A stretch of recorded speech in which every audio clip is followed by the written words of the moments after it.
Assalamualaikum warahmatullahi wabarakatuh. Nama saya Happy Fitriani dari Universitas Yarsi jurusan akuntansi.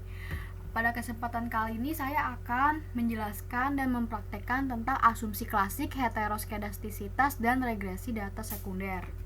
Pada topik ke-12, heteroskedastisitas tujuannya untuk menguji apakah dalam model terjadi ketidaksamaan varians dari residual satu pengamatan ke pengamatan yang lain.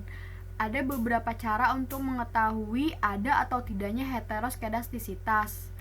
Yang pertama itu dengan cara melihat grafik plot yang menggunakan Zipred dan Sres ID. Yang kedua itu ada uji Park. Yang ketiga itu ada uji Glatzer. Nah, yang uji White ini kita tidak uji. Yang pertama itu uji heteroskedastisitas dengan grafik plot Zipred dan Sres ID. Grafik scatter plot melihat antara nilai prediksi variabel dependent yaitu Zipred dengan residualnya Sres ID. Deteksi ada tidaknya heteroskedastisitas dapat dilakukan dengan melihat ada tidaknya pola tertentu pada grafik scatter plot antara Sres ID dan Zipred yang telah diprediksi. Nah, dasar analisisnya yang pertama itu jika pola tertentu seperti titik-titik yang ada membentuk pola tertentu yang teratur, bergelombang, melebar, kemudian menyempit, maka mengindikasi telah terjadi heteroskedastisitas. Nah, dasar analisis yang kedua, jika tidak ada pola yang jelas serta titik-titiknya itu pokoknya menyebar di atas, di bawah, angka 0, pada sumbu Y, maka tidak terjadi heteroskedastisitas. Nah, kita langsung aja ke pengujiannya.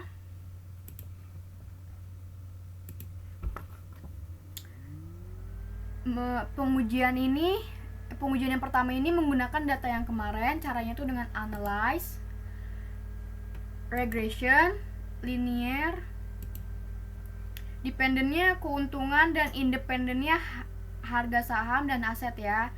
Nah, di statistik ini kita unchecklist udah di unchecklist covariance sama collinearity-nya ya. Collinearity diagnostiknya udah di unchecklist, sama Durbin Weights-nya juga udah di unchecklist. Jadi kita langsung continue aja. Terus plots-nya yang Y Sres ID dan X-nya tuh Zipred. Lalu kita ini udah di unchecklist juga, histogramnya sama normal probability plotnya. Kita continue aja. Habis itu yang di save, kita unchecklist yang ini nih, yang unstandardized di residual, karena udah memunculkan variabel res satunya kan. Oke, jadi kita continue. Lalu kita klik OK. Nah, ini udah muncul ya outputnya. Lihat output yang di ini nih. Nah, lihat output yang di chart di bagian scatter plot. Di sini datanya itu menyebar kan secara rata. Yang bisa dilihat dari sini ada yang di atas nih, ada yang di atas, di pinggir. Tuh, ada yang di sini juga, di kanan kiri, di bawah juga ada nih, di bawah, di tengah juga nih ada.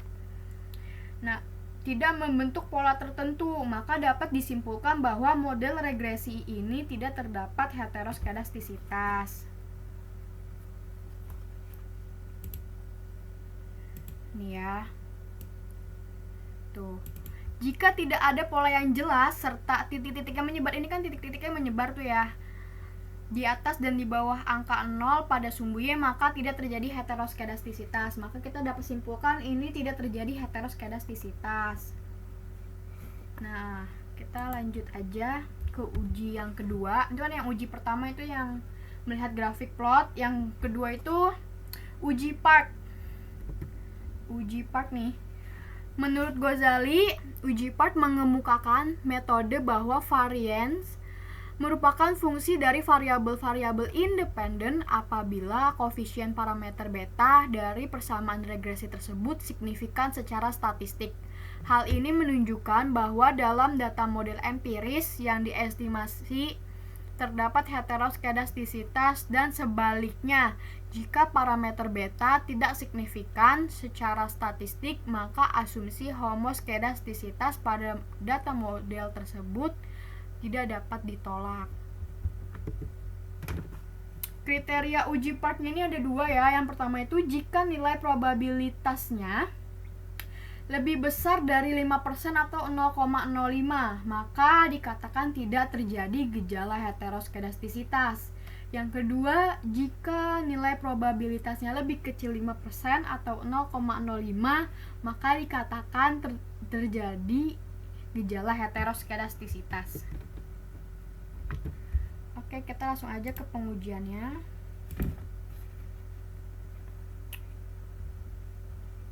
Jadi itu buat pengujian part ini kita membuat variabel res2 itu caranya dengan mengcompute variabel res1 dikali res1 ya. Caranya itu transform compute variabel. Nih, target variabelnya itu kita res2.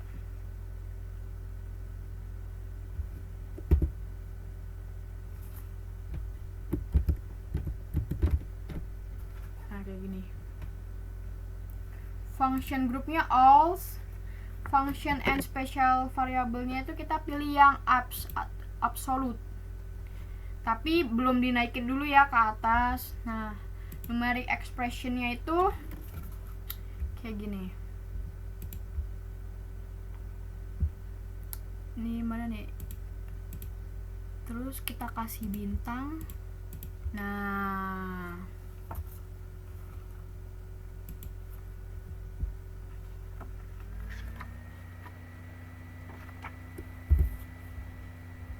udah kayak gini, kita klik OK.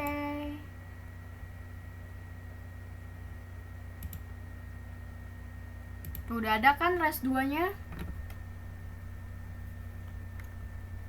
Nah, habis itu udah ada ya di data view res2 nya. Setelah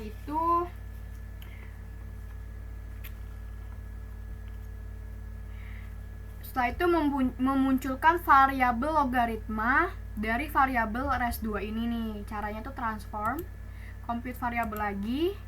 Target variabelnya itu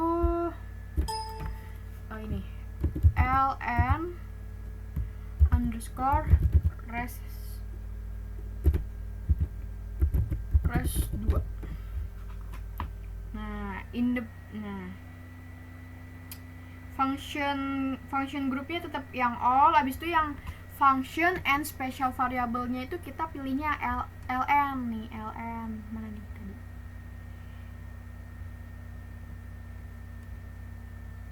Nah, ini dia. Ini kita hapus dulu ya. Kita naikin ke atas. Habis itu kita hapus nih yang tanda tanyanya. Terus yang res2 nya kita masukin aja.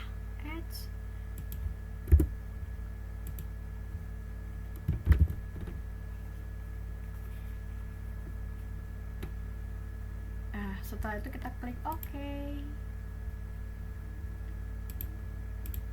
Nah, udah ada kan ln underscore res2. Nah, meregresikan variabel ln res2 ini dengan cara analyze, klik analyze, regression, linear, dependentnya kita ganti jadi ln res2, independentnya sama ya. Nah, terus di statistik kita cuman checklist estimate sama model fit aja.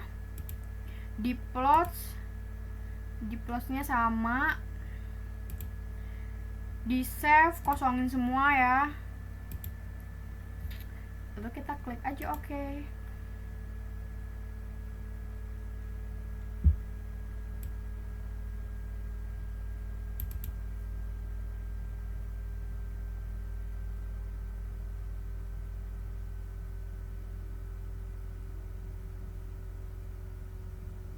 Nah, diinterpretasiin di bagian koefisien. Ini dilihat di bagian signifikannya.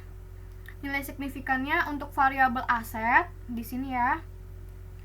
itu nilai signifikannya sebesar 0,498. Untuk variabel harga saham itu nilai signifikannya sebesar 0,887.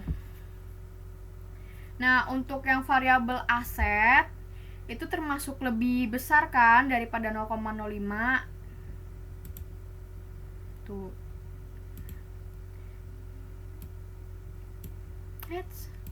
Nah,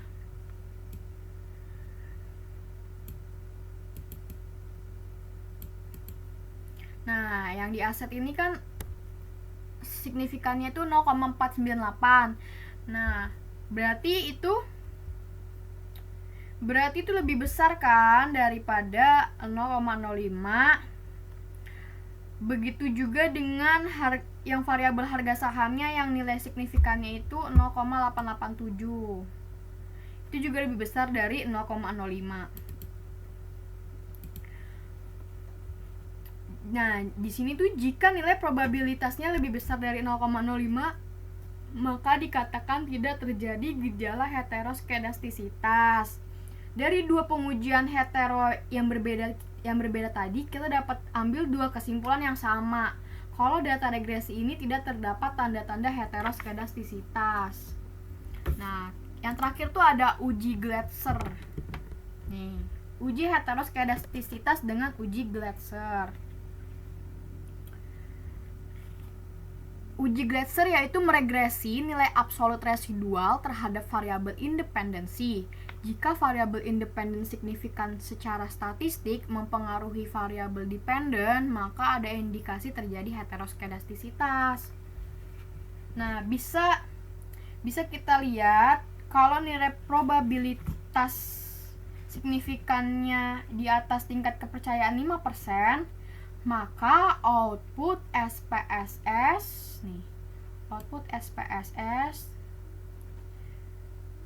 itu jelas menunjukkan bahwa tidak ada satupun variabel independen yang signifikan secara statistik mempengaruhi variabel dependen nilai absolut UT atau ABS UT.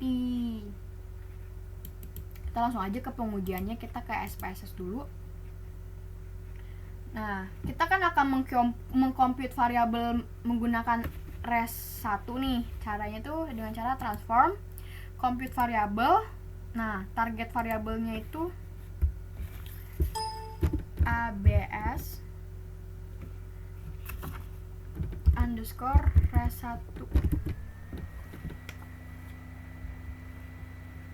Nah, ini kita hapus dulu.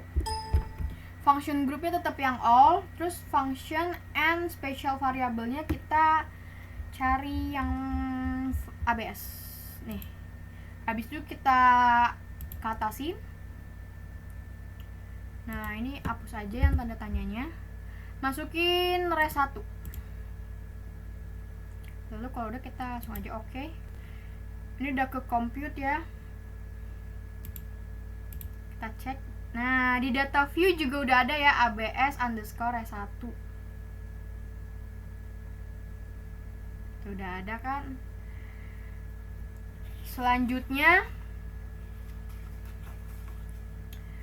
bisa langsung regresikan variabel ABS res1 ini. Caranya itu dengan cara analyze, regression,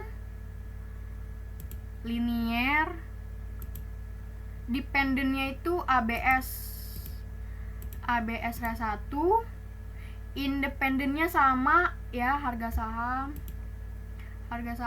sama aset. Ini boleh kita tukar dulu. Nah, jadi aset dulu baru harga saham. Lalu kita klik aja oke. Di sini regresi dari nilai ABS res1 kita lihat outputnya di bagian koefisien. Nih ya, di sini koefisien. Yang nilai signifikannya untuk variabel aset itu nilai signifikannya sebesar 0,491. Kalau yang harga saham itu signifikasinya sebesar 0,880. Nah, kita ke materi.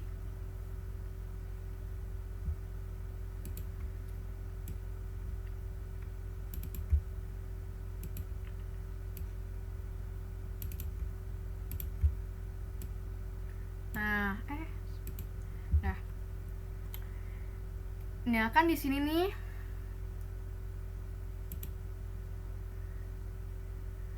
hal ini dilihat dari probabilitas signifikannya di atas tingkat kepercayaan 5%. Dapat kita simpulkan bahwa dari hasil tabel koefisien ini variabel independen aset dan juga harga saham itu tidak ada signifikan. Ini menandakan bahwa model regresi ini tidak terdapat heteroskedastisitas. Nah, jadi dengan pengujian heteroskedastisitas kan ada 3 pengujian. Yang pertama itu tadi kan grafik scatter plot, yang kedua uji part, yang ketiga nih yang uji Glasser. Tiga-tiganya menunjukkan hasil yang sama, yaitu dalam model regresi ini tidak terdapat heteroskedastisitas.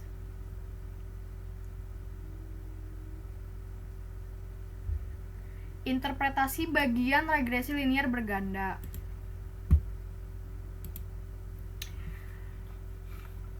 Analisis regresi adalah studi mengenai ketergantungan variabel dependen atau terikat dengan satu atau lebih variabel independen atau variabel penjelas atau bebas dengan tujuan untuk mengestimasi dan atau memprediksi rata-rata populasi atau nilai rata-rata variabel dependen berdasarkan nilai variabel independen yang diketahui. Nah, tujuannya itu hasil analisis regresi ini adalah koefisien untuk setiap variabel independen. Koefisien ini dihasilkan dari prediksi nilai variabel dependen dengan persamaan. Koefisien regresi dihitung dengan tujuan meminimalisir penyimpangan antara nilai aktual dan nilai estimasi variabel dependen berdasarkan data yang ada.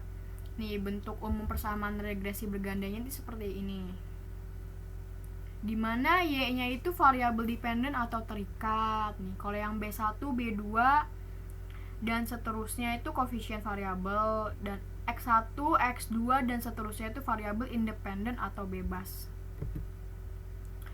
Menurut Ghazali, ketepatan fungsi regresi sampel dalam menaksir nilai aktual dapat diukur dari goodness of fit-nya. Secara statistik, hal ini diukur dari nilai koefisien determinasi, yaitu nilai statistik F dan nilai statistik T. Nah, jadi itu pengujiannya ini. Jadi secara statistik itu diukur dari nilai koefisien determinasi atau R-square. Nah, kita langsung aja ke pengujian SPSS-nya. Kan pengujian itu ada uji F sama uji T tadi ya. Caranya itu analyze, regression, linear, dependennya itu kita balikin dulu jadi keuntungan. Ininya independennya masih sama ya. Habis itu kita ke plot. Nah, ini tuh kita kosongin semuanya nih. Y sama Z nya kita kosongin. Lalu kita klik aja oke.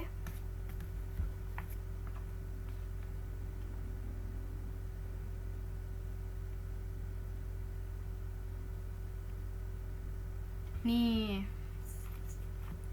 yang regresi linear berganda itu setelah kita melakukan pengujian dua asumsi klasik. Untuk data sekunder ini dari yang uji normalitas itu datanya normal, uji multicol juga tidak terdapat multicol, autokorelasi juga tidak terdapat autokorelasi, tadi juga hetero, tidak terdapat heteroskedastisitas.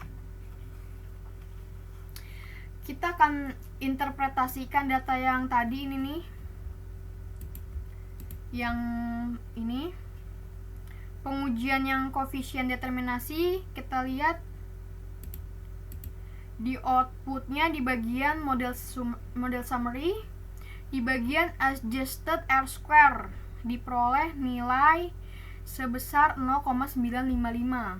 Nih, 0,955 dengan variabel dependen yaitu keuntungan dan variabel independennya itu ada harga saham dan aset ya. Di sini nilai adjusted R-square-nya itu ada 0,955 atau 95,5%. Dari variabel keuntungan ini dapat dijelaskan oleh variabel independennya yaitu harga saham dan juga aset tadi. Sedangkan sisanya itu kan harusnya tuh 100% ya. Di sini tuh terdapatnya cuma 95,5%. Jadi tuh ada kurangnya itu sebesar 4,5%. Itu dapat dijelaskan oleh variabel lain di luar penelitian ini. Jadi itu untuk interpretasi koefisien determinasinya. Kan tadi tuh ada ujinya tuh ada dua ya, uji F sama uji T. Yang pertama ini uji F dulu.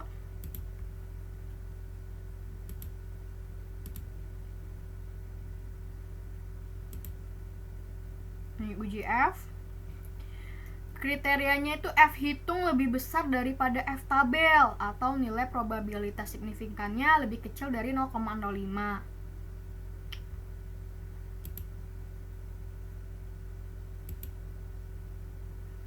Nah, yang di bagian ANOVA ini yang F hitungnya itu ada 96,681 dan nilai signifikannya itu ada 0,000.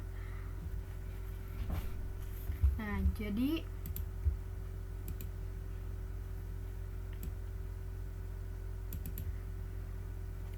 maka dapat disimpulkan bahwa dalam model regresi ini kita dapat menggunakan variabel independennya itu untuk memprediksi keuntungan, atau juga dapat dikatakan dengan kata lain kalau variabel independennya yaitu variabel aset dan juga harga saham secara bersama-sama atau simultan berpengaruh terhadap variabel dependennya yaitu variabel keuntungan.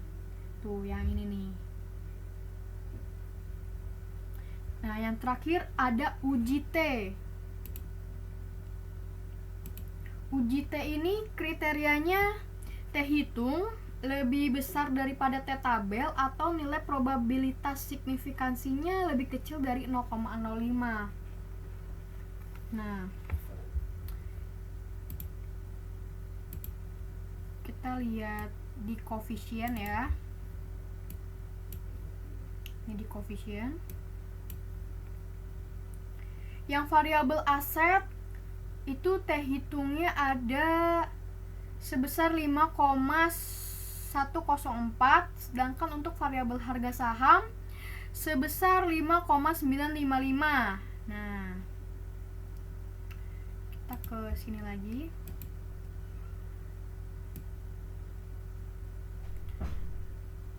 Kan ini kan di T hitungnya itu berarti lebih besar kan daripada T tabel. Nah, kita lihat nih signifikannya. Nilai signifikannya kebetulan nilai variabel aset dan juga variabel harga saham itu sama ya, sebesar 0,001. Nah, 0,001 ini tuh lebih kecil daripada 0,05. Nih yang ini.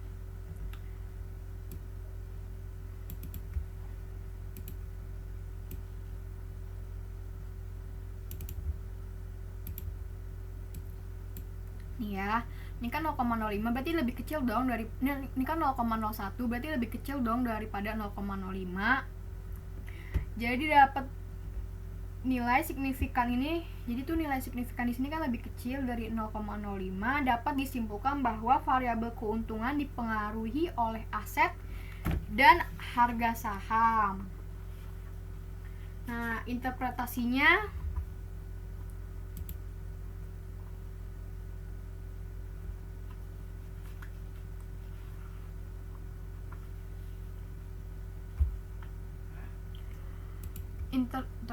interpretasinya sebagai contoh, jika aset dan harga saham atau variabel independennya itu 0. Nih, misalkan ini nih. Aset dan harga saham itu 0, maka keuntungan atau variabel dependennya itu sebesar nih minus 553,838 miliar rupiah. Kita lihat dari betanya nih, unstandardized beta. Sebagai contoh aja ya. Kalau asetnya naik 1 miliar rupiah, maka keuntungan akan naik sebesar 0,008 miliar rupiah atau setara dengan 8 juta rupiah. Kalau harga saham, jika harga saham naik 1 rupiah, maka keuntungan akan naik sebesar 0,587 miliar rupiah atau setara dengan 58,7 juta rupiah. Tadi untuk variabel aset ini koefisien regresinya sebesar 0,008 dan nilai signifikannya itu 0,001, yang mana nilai signifikan ini lebih kecil dari 0,05. Hal ini menunjukkan bahwa variabel aset ini berpengaruh positif. Positifnya dilihat dari nilai betanya ini. Kan gak ada minusnya nih, berarti positif, berpengaruh positif signifikan, karena nilai signifikannya itu berada di bawah 0,05. Jadi variabel aset berpengaruh positif signifikan terhadap variabel keuntungan. Dan begitu juga dengan variabel harga saham. Ini di sini koefisien regresinya menunjukkan hasil 0,587 dan nilai signifikannya itu 0,001, yang mana lebih kecil dari nilai signifikasi 0,05. Maka dapat disimpulkan bahwa variabel harga saham berpengaruh positif. Lihat di betanya ini, unstandardized beta yang 0,587 kan positif nih, gak ada minusnya kan, berarti berpengaruh positif signifikan terhadap variabel keuntungan. Terakhir dalam analisis regresi adalah uji asumsi asumsi pokok sehingga nilai koefisien regresi yang dihasilkan baik dan tidak bias. Untuk itu dilakukan uji normalitas, multikolonialitas, autokorelasi, dan heteroskedastisitas. Jika asumsi klasik terpenuhi, maka estimasi regresi akan BLUE atau Best Linear Unbiased Estimator. Nih, kan kemarin tuh uji normalitas udah, multikolonialitas juga udah terbebas, autokorelasi juga nggak terdeteksi autokorelasi, dan heteroskedastisitas nih yang sekarang ini kan tidak terdapat heteroskedastisitas kan, berarti uji asumsi klasiknya sudah terpenuhi. Oke, cukup sekian dari saya. Wassalamualaikum warahmatullahi wabarakatuh.